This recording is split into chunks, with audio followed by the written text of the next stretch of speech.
Hi friends, welcome back to another video. ఈ వీడియోలో మనము వష్ లెవెల్ 2 మూవీ స్టోరీ ఏంటి ఏం కథ అనేది చూద్దాము.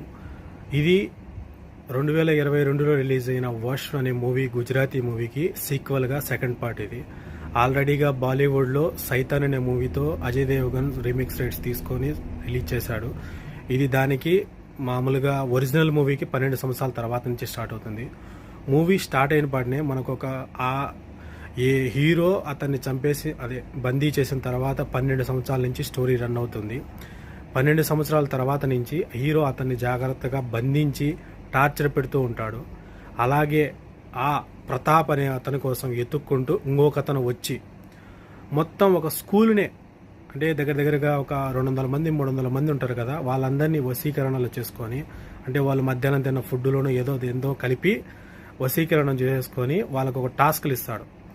ఇన్ని గంటలకు ఇది చేయండి, ఈ తర్వాత పోలీసులు వచ్చిన తర్వాత ఇది చెప్పి మీరు ఇంత వైలెంట్గా తయారంటే వాళ్ళ వశం చేసుకొని అక్కడే ఉండి ఎంజాయ్ చేస్తూ ఉంటాడు.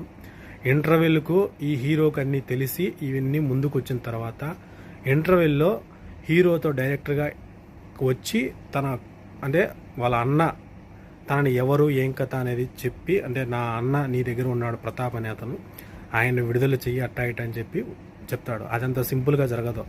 ఆ చిన్నపిల్లల చేత ఆ బిల్డింగ్స్ మీద నుంచి దూకడం కానీ, దాని తర్వాత ఒకరినొకరు గన్ను తీసుకొని కాల్చించడం కానీ, పెట్రోల్ బంకులోకి వెళ్ళి చంపడం కానీ చాలా బ్రూటల్గా చూపించారు. నిడివి తక్కువైనా కానీ చాలా వైలెంట్గా ఉంటుంది మూవీ. క్లైమాక్స్ వచ్చేసి ఎక్కువ అంటే ఫస్ట్ మూవీకి ఉన్నంత ఇంట్రెస్టింగ్గా ఈ మూవీలో కొద్దిగా తగ్గించారని చెప్పచ్చు. కానీ మరీ లాస్ట్లో అది ఏదో 10 రూపాయలు 20 రూపాయలు పెట్టి పోతుంది అనేది కొద్దిగా అనిపించలేదు. దీనికి ఇంకా పార్ట్ ఉంది అనేది క్లారిటీగా వస్తుంది. అలాగే ఈ మూవీలో ఫస్ట్ మూవీలో ఆ వశీకరణంలోనే ఇంకా బందీ అయిన తన కూతుర్ని అయితే విడుదల చేయిస్తాడు. తను 12 సంవత్సరాల నుంచి ప్యారలైజ్ అయిపోయి అలాగే ఉండిపోతుంది, నడచలేకుండా ఏం కథ. అవి చాలా బాగుంది. ఆ అమ్మాయి 2 సీన్లే ఉన్నాయి. ఫస్ట్ హాఫ్లో ఒక సీన్ ఉంటుంది, క్లైమాక్స్లో ఒక ఏడ్చే సీన్ ఉంటుంది. ఆ అమ్మాయి చాలా హెవీగా చేసింది. ఆ కళ్ళు బయట పెట్టడం కానీ, ఏడవడం కానీ అంతా వైలెంట్గా బాగుంటుంది. అందరూ భయపడతారు కదా కొన్ని సీన్లలో. మూవీ చాలా బాగుంటుంది. ఇప్పుడు హిందీలో కూడా వచ్చింది, గుజరాతీ హిందీలో.